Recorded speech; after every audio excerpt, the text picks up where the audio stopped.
ଜୟ ମା ସମଲେଇ, ଜୟ କୁଶଲ।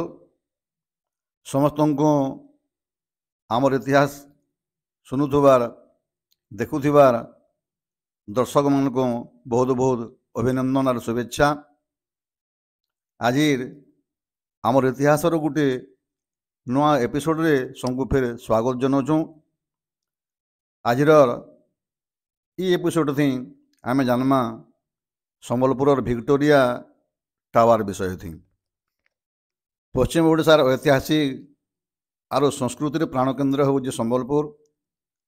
ଆଜ ଯେନ୍ ଆଧୁନିକ ସମ୍ବଲପୁରକେ ଆମେ ଦେଖୁଛୁଁ ତାର ମୂଲ ହେଇଛେ 14th ସେଞ୍ଚୁରୀ ଆଡ଼କେ। ସେତିକି ବେଲେ ଚୌହାନ ବଂଶର ରାଜା ଏ ସମ୍ବଲପୁରକେ ନିଜର ଅଧୀନରେ ରଖିଥିଲେ ଆର୍ ସେଟା କିଙ୍ଗଡମ୍ ଅଫ୍ ପାଟନା ଅଣ୍ଡରରେ ରହଲା। ପଛେ ଫେର 1540 ମସିହା ଆଡ଼କେ ପାଟନା ରାଜ୍ୟଟା ଦୁଇ ଭାଗ ହେଲା। ଅଙ୍ଗ ନଦୀର ଦକ୍ଷିଣ ଆଡ଼କେ ନରସିଂହଦେବ ଆରୁ ତାଙ୍କର ଭାଇ ବଳରାମ ଦେବ ଏଥିର ଉତ୍ତର ଭାଗଟା ପାଇଲେ, ଯେନ୍ଟାକି ହୁମା ରାଜ୍ୟ ନାଁରେ ଥିଲା। ପଛେ ଫେର ବଳରାମ ଦେବ ରାଜ୍ୟର ରାଜଧାନୀଟାକେ ସ୍ଥାନାନ୍ତର କରିନେଲେ ସମ୍ବଲପୁର ନିକେ। ଯେତେବେଲେ ସମ୍ବଲପୁରକେ ନିଜର ରାଜଧାନୀ ବନାଲେ, ରାଜଧାନୀର ସୁରକ୍ଷା ଲାଗି ରାଜା ବଳରାମ ଦେବ 1556 ମସିହା ଆଡ଼କେ ଗୋଟେ ଦୁର୍ଗଟେ ତିଆରି କରବାର ମୂଲ କରିଥିଲେ, ଯେନ୍ଟାକି ତାଙ୍କର ନାତି ରାଜା ବଳଭଦ୍ର ଦେବ 1594 ମସିହା ଆଡ଼କେ ଶେଷ କରିଥିଲେ।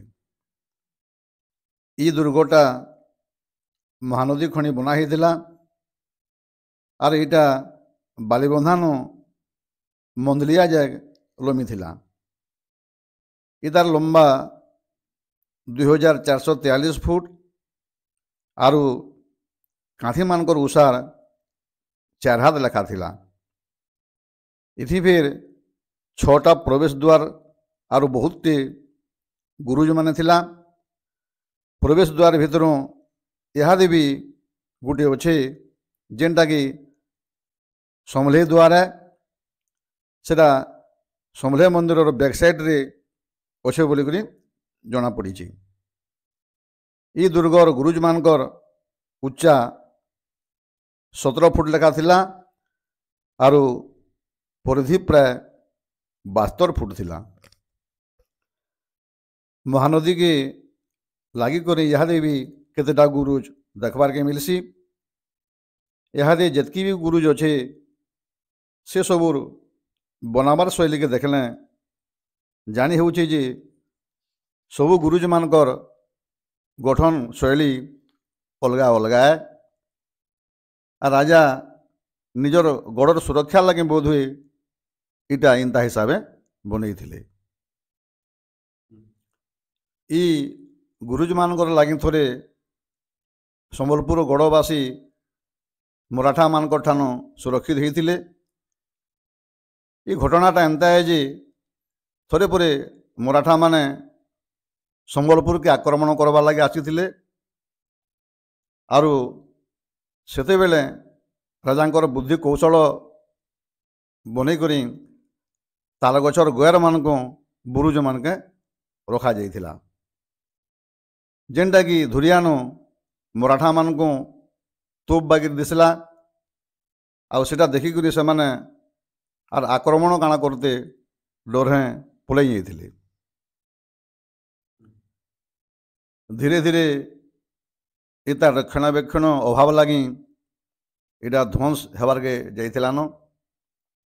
1881 ମସିହା ଆଡ଼କେ ଯେ କନିଂହାମ୍, ଯେ କି ଦ ଆର୍କିଓଲୋଜିକାଲ ସର୍ଭେ ଅଫ୍ ଇଣ୍ଡିଆ ଦାୟିତ୍ୱରେ ସେଣ୍ଟରରେ ଥିଲେ, ସେ ଜେଡି ଡେଲଗାର ମହାଶୟଙ୍କୁ ସମ୍ବଲପୁରକେ ପଠାଇଥିଲେ। ଆଉ ସେ ଇ ଦୁର୍ଗ ବିଷୟରେ ଅନେକ ତଥ୍ୟ ତାଙ୍କ ରିପୋର୍ଟରେ ଲେଖି ଯାଇଛନ୍। 1888 ମସିହା ବେଲକେ ବାଲବନ୍ଧାନ ଥିବାର ଗୁରୁଜକେ ମରାମତି କରାହେଇଥିଲା। ଆରୁ ଇଟା ବ୍ରିଟିଶ ରାନୀଙ୍କର ଜନ୍ମଦିନ ଦିନ ଲୋକଲୋଚନକେ ଆଇଥିଲା ବୋଲିକରି ଲୋକମାନେ ଏଇଟାକେ ଭିକ୍ଟୋରିଆ ଟାୱାର ବୋଲିକରି ବି କହିଲେ।